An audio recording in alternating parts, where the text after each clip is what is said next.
Good morning. I'm Eric Eisenstein, the Avian Rebbe, and I teach Jewish wisdom seen in the beauty of birds. No, really, I do. Trust me. Stick around. Today we're going to go out to a beautiful park. It's called Reimer's Ranch, and we're going to consider the question of legacy. What is it that we build? What is it that we make? What is it that we are that we're able to leave behind us? It's really going to be quite an interesting exploration. Not least of which because we're going to see, some beautiful birds and maybe even one or two bald eagles. Really. Let's go wander. Let's go wonder. We're going to walk around and we'll see some things. And if I'll quit yakking, we'll enjoy it. Okay? Good. Stick around to the end. I have 2 action suggestions that take the lessons that we learned from the park and put them together into our own daily life. I think you're going to find them very, very valuable and actionable, and I hope that you'll do me the honor of putting something in the comments. Tell me what you think about what I've suggested. Good? Off to the trails. This is a very special place. This is Milton Reimer's Ranch Park. And for over 100 years, it was the family ranch. Over the years, they were willing to open the place up, allow the public in to participate in time-honored traditions of fishing, rock climbing, hiking, and yes, bird watching. And at one point, the Reimer's family decided it was time to sell. And it became a public park. It's owned by Travis County, and it's about 2,400 acres, which means that it's about 3 times the size of New York's Central Park. By Texas standards, not a huge park, but still big enough to do the things that we want to do, especially wander and wonder, and I quite like it here. This is a place that I marvel at every time I come. And yes, part of it is the canyons and the river and the trails, the amazing diversity of flora and fauna that you see in this place. But part of it too is the thought of legacy. What must it be like to think 100 years in the future that something that you've done, something that you will do, is going to have such an incredible impact on generations down the line? Think about what it must be like for the Reimer's family. I certainly don't know them, and they never had any idea that I would exist. And yet, what they created 100+ years ago and have left to those of us today is an absolutely gorgeous gem in the Hill Country. What a spectacular place to be reflective, to think, to enjoy, to revel in the glory of nature. It is a spectacular legacy. And as I walked down one of the trails today, I happened to look up, always a good thing to do when looking for birds, and out of the corner of my eye, what did I see but a bald eagle? Oh, wow, what a thrill. I know bald eagles in some places are very common, but not here.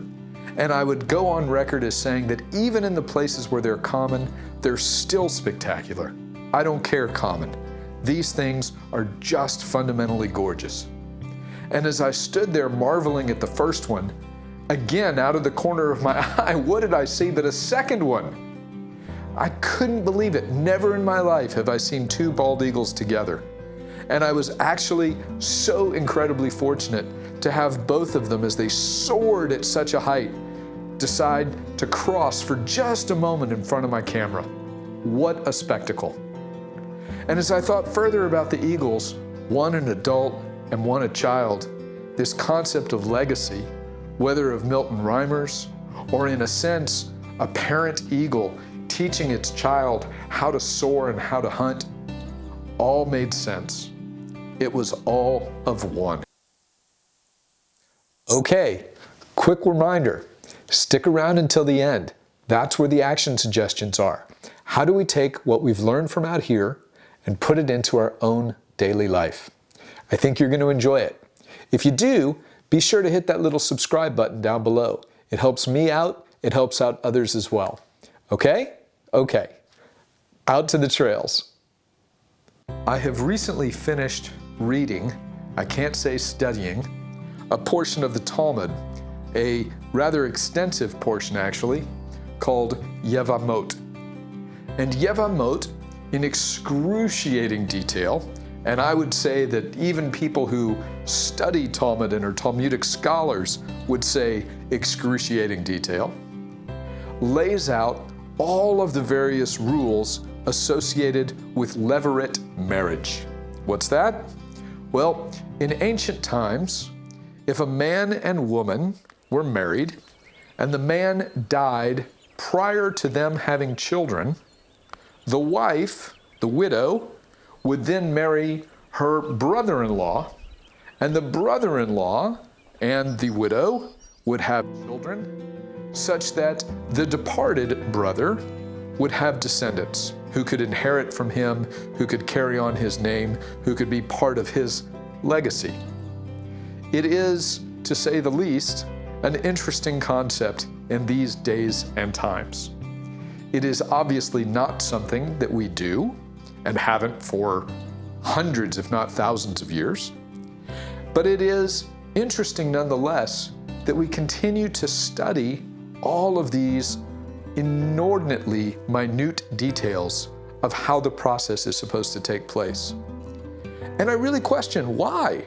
It's not, quote, fun to read. It's certainly not easy to read. It's no longer relevant in the sense that things like the kosher rules or the observances around holidays are still practiced in the here and now. Why do we do it? And at least for me, the answer is legacy. The reason to continue reading these books, thousands of pages, is to understand the importance that has been placed both historically and I would suggest today on this concept of legacy. Why was it so important that a deceased's household was built up? Because he had a legacy to give, and timing interfered with his ability to pass it down. In a sense, his brother is creating a legacy on his behalf for him in his name, together with the widow, so that what had been built up during the man's life would be able to be passed down into the future. Legacy. It matters. It matters whether you're a ranch family.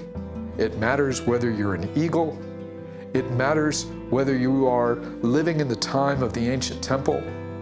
And it certainly matters to somebody like me, who is fascinated by these concepts, who is fascinated by these opportunities to wander, to wonder, and to experience. I hope that in some way, these little videos become a legacy, something I too can hand down.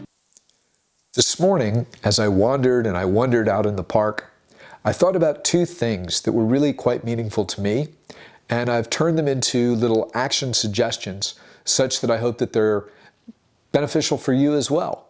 Ready? Action suggestion number 1. Get a pad and paper and think back to an ancestor you didn't know. So you probably know your parents, maybe your grandparents. Go a step further, great-grandparents, or all the way back to the beginning of the family tree. Think back to somebody you don't know. Now, ask yourself, write it down. What is it that you would like to know from them? If they were to leave you a legacy, what would it be?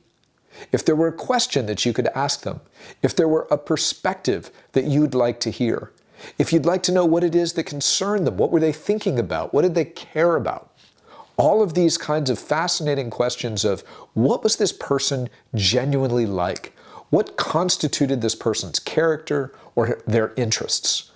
Not what they had, not what they give in the sense of stuff, but rather what was on their mind. Write it down. You might be fascinated by what you come up with. Action suggestion number 2. Turn it around. Think of your heirs. You probably have an estate plan where you're going to give them money and stocks and a house and all the things. Great. Do it. Now, go a step further. What do you think, from their perspective, they would really like to know about you as a person, not as a collection of stuff, not as a doer of deeds, but about you as a person? What would they like to know? What would they like to learn? What's something you've never taught them before or shared with them because, well, frankly, it might not have been time? Are there things that a child or a niece or a spouse ought to know about you that you would like them to know and that they, from their perspective, would find fascinating about you? I dare say there are. These are the kinds of things that we're going to continue to contemplate as we wander and wonder. I hope that you will continue to join me on these lovely meanderings, and to make it easy, hit the little subscribe button down below. There's going to be another video next week, and we'll start to consider additional things. In the meantime, 2 points. 1, my newsletter subscribers, free newsletter, get a third action suggestion each week. The one this week is particularly powerful. I'd really suggest going to avianrebbe.com, description is down below, sign up for the free newsletter. And as I say, come with me next week. Easiest way is hit the subscribe button. In the meantime, be grounded, fly high.